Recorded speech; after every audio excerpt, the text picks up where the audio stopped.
स्वर्णोदय दीप्तिम् अखिल भुवन चैतन्य प्रसारम्।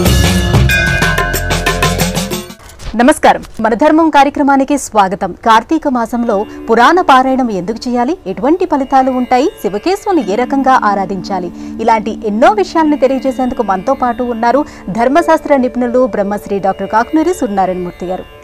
గురుగారు నమస్కారం అండి। నమస్కారం అమ్మా। యమద్వితీయ భగినీ హస్త భోజనం వీటి యొక్క ప్రత్యేకత ఏంటో తెలియజేస్తారా? ముందుగా చాలా విశేషం తల్లి। సంప్రదాయం ఎలాంటిది అంటే, ధర్మశాస్త్రం ఎలాంటిది అంటే, మానవుల మధ్య సంబంధాలను దృఢతరం చేసేది। మనుషుల మధ్య మీరు మేము కలిస్తే మనం అన్న పదం ఉన్న ఏకైక భాషా శాస్త్రం తెలుగు భాష మాత్రమే। ఆంగ్లంలో చెప్పే వి అంటే మేము అని అర్థం, అజ్ అంటే మా గురించి అని అర్థం। తెలుగులోనే మనం అన్న పదం ఉంది। మీరు మేము కలిస్తే మనం, ఆ మన అనే ధర్మాన్ని మనం విశ్లేషణ చేసేటటువంటి క్రమంలో కార్తీక మాసంలోని విదియ తిథి ఒక ప్రత్యేకతను కలిగి ఉంది। అది భగినీ హస్త భోజనం। సంప్రదాయంలో సోదరి సోదరుల మధ్య అనుబంధాన్ని పెంచి పోషించేవి రెండు పండుగలు। ఒకటి శ్రావణ పౌర్ణిమ, రక్షాబంధనం। సోదరి సోదరులకు రక్ష కట్టి అతడిని తనను రక్షించవలసిందిగా కోరగా అంగీకరిస్తాడు, బాంధవ్యం బంధుత్వం। రెండవది భగినీ హస్త భోజనం। ఋగ్వేదంలో దశమ మండలంలో ఒక మంత్రం ఉంది, యమ యమి సంవాదం అన్న పేరిట ప్రసిద్ధం। యమధర్మరాజుకు ఒక సోదరి, ఆ సోదరి పేరు యమి। యమధర్మరాజును అంటే తన సోదరుడిని ఒకనాడు తన నివాసానికి పిలిపించింది, భోజన పదార్థాలను అందించింది। ఆ కారణంగా యమధర్మరాజు ధర్మ రూపంలో యమికి ఏ విధమైన కీడు కలగకుండా అన్ని విధాలుగా రక్షణ కలిగించే విధంగా వరాన్ని అనుగ్రహించాడు అనే ఈ సంవాదంలో ఉండే స్థూలమైనటువంటి నిజమైన అర్థం కాకుండా లోకంలో ఒక కథ ప్రచారంలోకి వచ్చేసింది।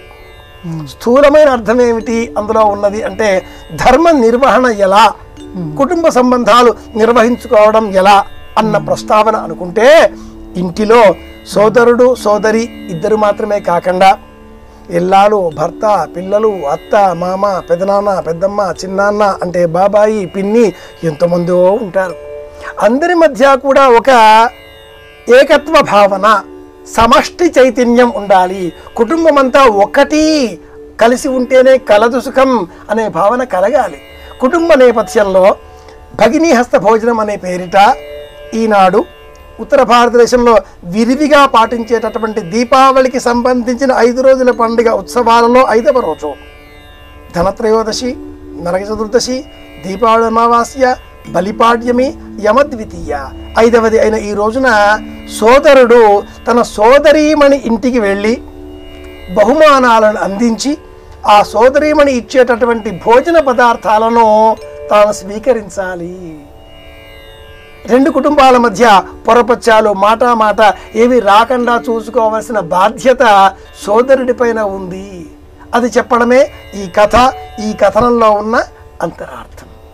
మరి ఈ కార్తీక మాసంలో పురాణ పారాయణం ఎందుకు చేయాలి, ఈ పారాయణం చేస్తున్నంతసేపు ఎటువంటి నియమాలు పాటించాలి?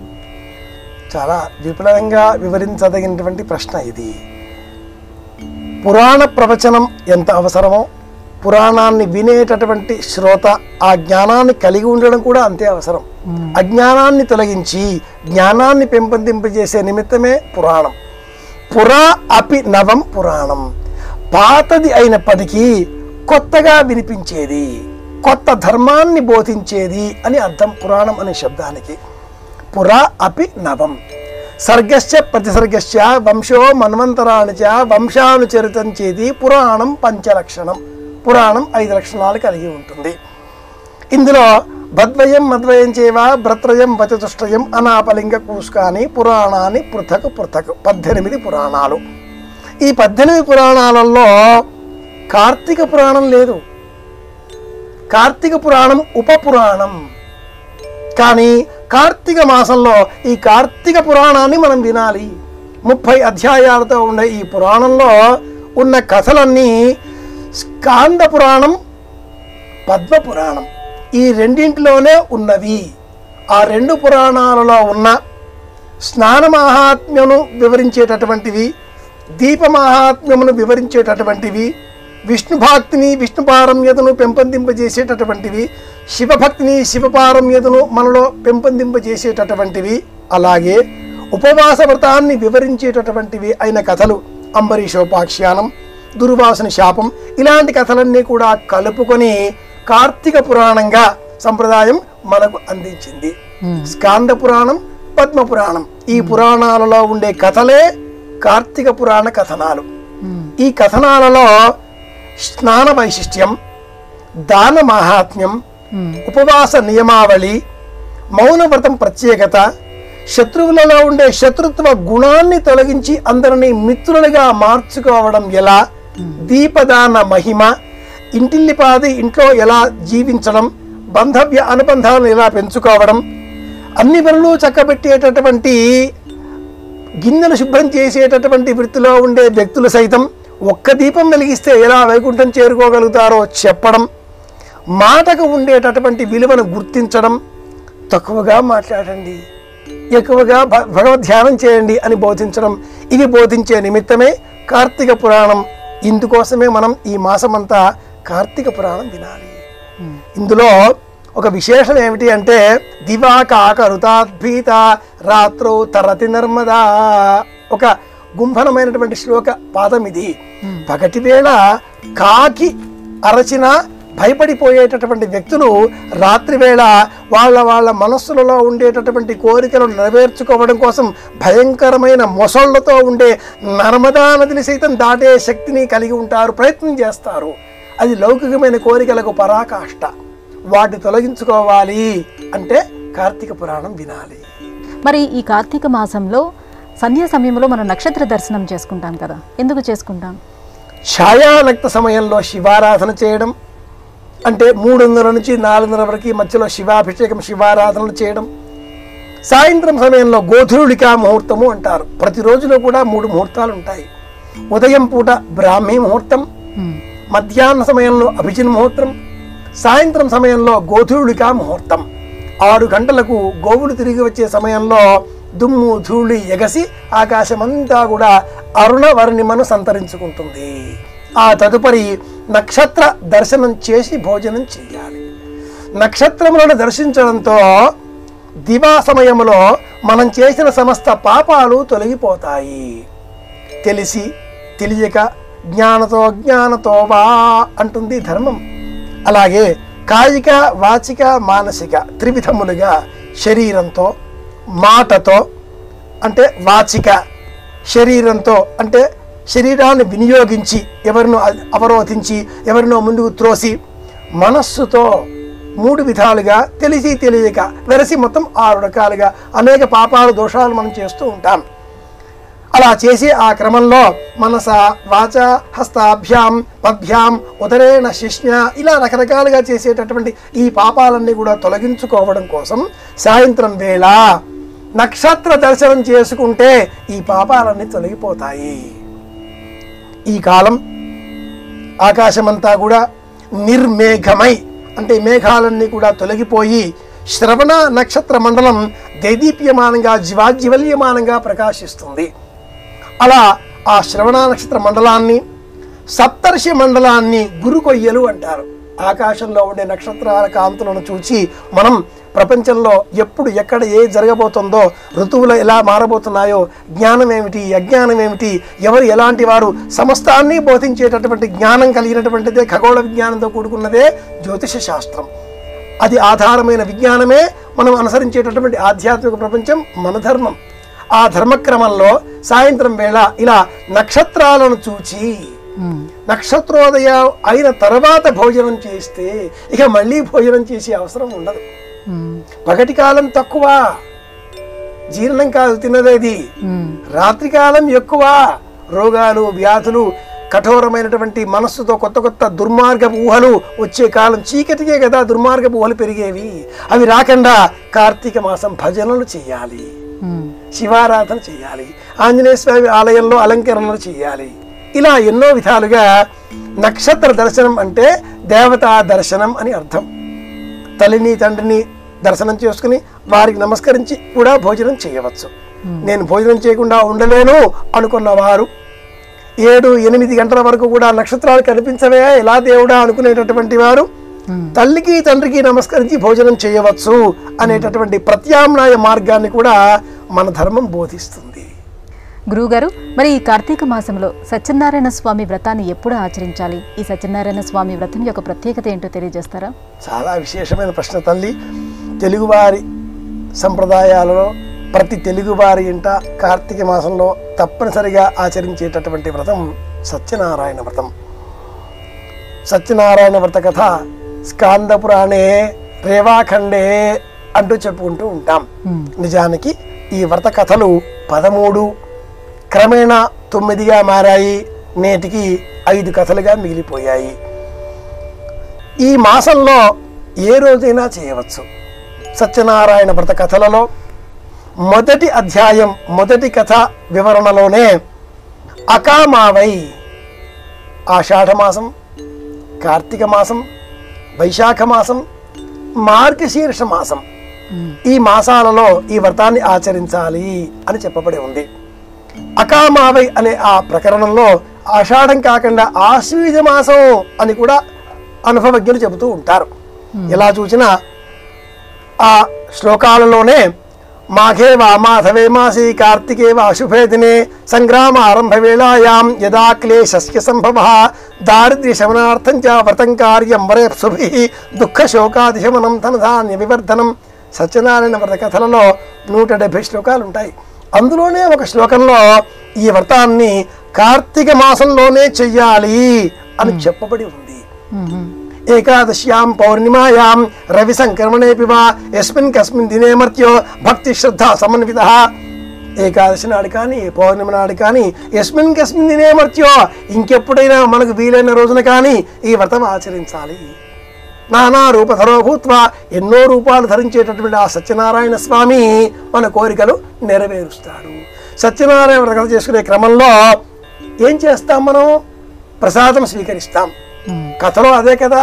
ఆ కట్టెలు అమ్మేవాడు ప్రసాదం తిన్నాడు, భాగ్యవంతుడయ్యాడు. సంతానం లేని సాధువు సంతానం కలిగింది. సంతానం పోగొట్టుకున్న చక్రవర్తి గోపాలకులతో వ్రతం చేశాడు, తిరిగి సంతానం పొందగలిగాడు. కనుక ప్రసాదం తింటాం.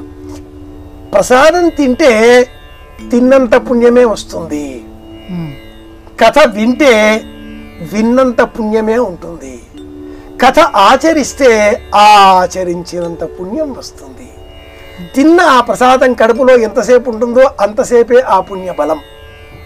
విన్న ఆ కథ మన చెవుల చేపు ఎంతసేపు వినగలుగుతున్నామో అంతసేపే ఆ పుణ్య ఫలం.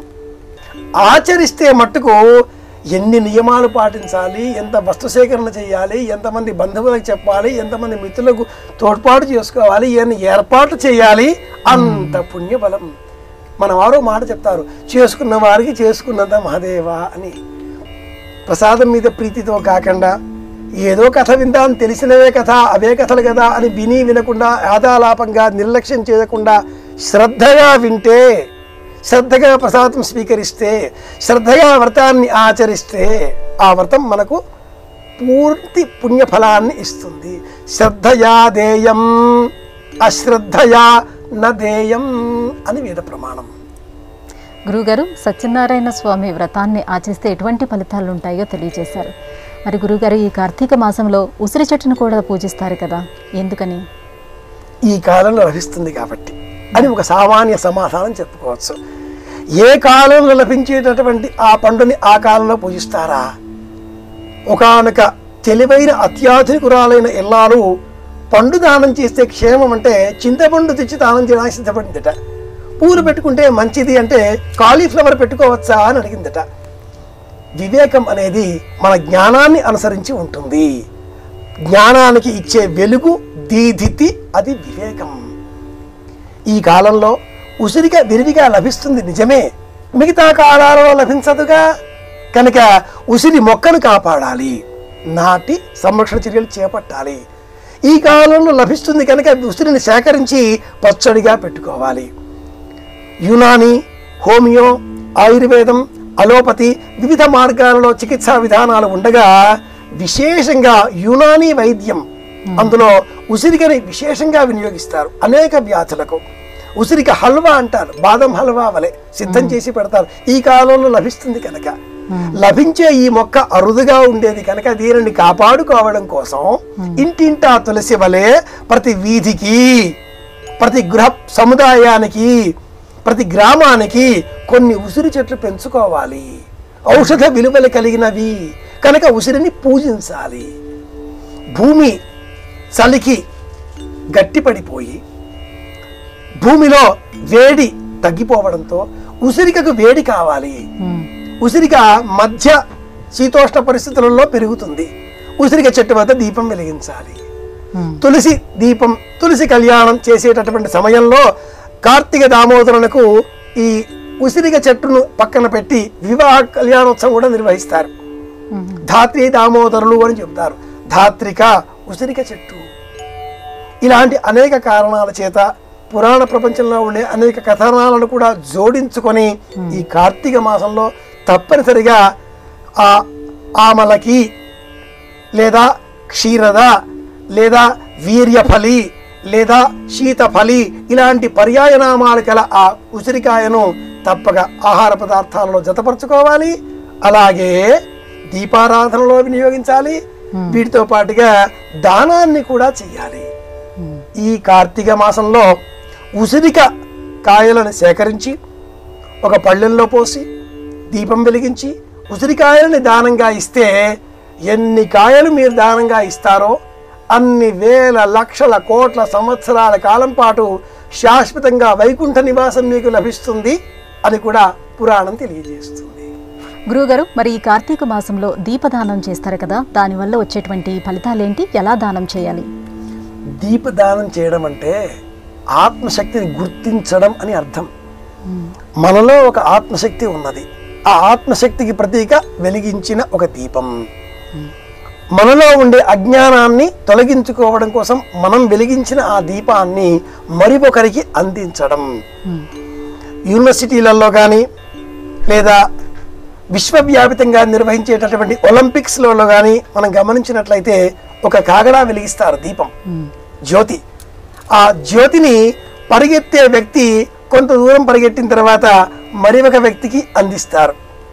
ఆ అందించిన వ్యక్తి కాస్త దూరం వెళ్ళిన తర్వాత మరి ఒకరికి, ఇలా ఆ దీపము ఒక దీపం నుంచి మరొక దీపానికి అన్నట్లుగా మారుతూ ఉంటుంది. మనం అందించే ఈ కార్తీక దీపదానం వల్ల వచ్చే వెలుగు కిరణాలు కూడా ఆ వ్యక్తి నుంచి మరో వ్యక్తికి ఇలా క్రమానుగతంగా వ్యక్తులతో చేరుతూ వ్యక్తులను మారుతూ అంతా కూడా ఆధ్యాత్మిక ధర్మమే వ్యాపించాలి. అందరిలో కూడా మంచితనమే ప్రకటితం కావాలి. అందరిలో కూడా అజ్ఞానం తొలగిపోవాలి అనే లక్ష్యంతో దీపాన్ని మనం దానంగా ఇస్తాం. ఎలా ఇవ్వాలి? ఎవరికి ఇవ్వాలి? ఒక పళ్ళెంలో 5 ఉసిరికాయలను ఉంచి 5, 7, 9 ఇలా బేసి సంఖ్యలోనే ఈ ఉసిరికలు ఉండాలి. ఆ 5ంటిని చెదరిపోకుండా చిన్న చిన్న పుల్లలతో వాటిని గుదికూర్చి పై భాగాలు కాసింతగా తొలగించి వెలిగించే నిమిత్తమై ఆవు నేతిలో తడిపిన నిలువు పువ్వు వత్తులను ఆ ఉసిరికాయల పైన ఉంచాలి. వాటి మధ్యన శక్తి ఉన్నట్లయితే వెండి ప్రమిద, బంగారు వత్తి, ఆ బంగారు లోహంతో చేయబడిన వత్తికి దారాన్ని చుట్టి ఆ బంగారు వత్తిని ఈ వెండి ప్రమిదలో ఉంచాలి. తదుపరి కరిగించిన ఆవు నేతిని ఆ వెండి ప్రమిదలో పోసి సూర్యాస్తమయం అయిన తర్వాత స్నానాదికాదులన్నీ కూడా పూర్తి చేసుకొని చక్కగా తులసి కోట వద్ద ఈ పళ్ళాన్ని ఉంచి ఒక విస్తరి, పళ్ళెం, ఆకు మరింకేదైనా ఒకదానిని అందులో బియ్యం పోసి అందులో ఈ పళ్ళెమును ఉంచి ఆ దీపాలన్నింటినీ కూడా వెలిగించి 6 దీపాలు అవుతాయి. 5 ఉసిరిక దీపాలు, ఒక ఆవు నేతి దీపం వెండి ప్రమిదలో ఉన్నది వెలిగించి తమలపాకులు ఒక్క దక్షిణ అందులో ఉంచి దామోదరాయ నభసి తులాయ ఆందోళయ సహా శ్లోకాలు మంత్రాలు చాలా ఉంటాయి. ఏమీ లేకపోతే కార్తీక దామోదర స్వామినే నమః అని నమస్కారం చేసి ఆ పళ్ళాన్ని అర్హులైనటువంటి వారికి అందించాలి. లేదా దామోదరుడికి అందించినట్లుగా భావన చేసి అలా చూపించి నేలపైన ఉంచవచ్చును. ఇలా చేయడమే కార్తీక దీప దానం. ఇలా చేస్తే మనలో అసూయ, మాత్సర్యం అనే పేరిట ఉండే 6 శత్రువులు కామక్రోధ లోభ మోహ మద మాత్సర్యాదులు అంతర్ధానం అవుతాయి. 5 ఉసిరిక దీపాలు, 1 వెండి లోహంతో ఉన్నటువంటి దీపం, వెరసి 6 దీపాలు 6 శత్రువులు. ఇలా దీపదానం చేయాలి. కార్తీక మాసంలో ఉపవాస దీక్ష కూడా చేపడతారు. ఈ ఉపవాస దీక్ష వల్ల కలిగే ఫలితాలేంటి? ఇందులో ఉన్నటువంటి నియమాలేంటి? ఉపవాసం చాలా విశేషం. కృతే సకల దోషార్థం ప్రాయశ్చిత్తమభోజనం అని శాస్త్రం. ఇది ధర్మవాక్యం. ఏ విధమైన పాపాలు చేసినా, దోషాలు చేసినా, తప్పులు చేసినా వాటన్నింటికీ శిఖరాయమానమైనటువంటి పరిహారం ఉపవాస వ్రతాన్ని అనుసరించడం, ఉపవాసం పాటించడం. అది కార్తీక మాసంలో మరింత ప్రత్యేకం. ఏమిటి ఉపవాసం? ఉపవాసం 4 రకాలు. ఏమీ తినకుండా ఉండగలగడం పూర్ణ ఉపవాసం. నక్తం, ఏకభుక్తం, యథాలబ్ధం ఉపవాసం అనే పేరిట ఉపవాస వ్రతం 4 రకాలు. నక్తము ఉదయం తినకుండా రాత్రి భోజనం చేయడం. ఏకభుక్తము ఉదయం తిని రాత్రి మానివేయడం. యథాలబ్ధం ఎవరైనా ఏదైనా ఆయాచితంగా ఇస్తే తినడం, లేకపోతే తినకపోవడం. సంపూర్ణమైన ఉపవాసం. ఏమీ తినను అని నిర్ణయం చేసుకుని సంకల్పం చేసి భీష్మించుకొని కూర్చోవడం. ఇది 4వది. శరీర ధర్మం అనుకూలిస్తేనే సుమా సంపూర్ణ ఉపవాసం పాటించాలి. లేకపోతే మోక్షానికి పోతే ముసలెత్తికి పోయింది అన్న సామెతగా మారకూడదు. ఉపవాసం చేస్తే మంచిదే. షుగరు, బీపీ, శంకు చక్రం ఇవి ఉంటే మట్టుకు ఉపవాసాలు చేయకండి, ఇబ్బంది కలుగుతుంది. ఉపవాసం అంటే పరమాత్ముడి ఆలోచనలకు దగ్గరగా ఉండడం, ఇది అర్థం. ఉపసమీపే సమీపంలో వసించుట, ఉంటుట. పరమాత్ముడికి దగ్గరగా ఉండడం ఉపవాసం అనగానే విగ్రహానికి దగ్గరగా కూర్చోవడం, విగ్రహాన్ని ఒళ్ళో పెట్టుకోవడం, పరమాత్ముడికి దగ్గరగా ఉన్నాం అనుకోవడం ఇది కాదండి అర్థం. పరమాత్ముడికి సంబంధించిన ఆలోచనలను మనలో పెంచుకోవడం. భాగవతం, రామాయణం, భారతం, ఆధ్యాత్మిక గ్రంథాలు, అష్టాదశ పురాణాలు, స్తోత్ర వాంగ్మయం, కీర్తనలు, ఇలా దైవభక్తి పారమ్యాన్ని పెంపొందింపజేసేటటువంటి మంత్రాలు, మాటలు, స్తోత్రాలు, స్తుతులు వీటిని వింటూ కాలం గడపడం. శరీరం పడిపోకుండా ఏదైనా ఒక పదార్థం స్వీకరించవచ్చు, దోషం లేదు. వాయుపురాణం కూడా దోషం లేదు అనే చెబుతుంది.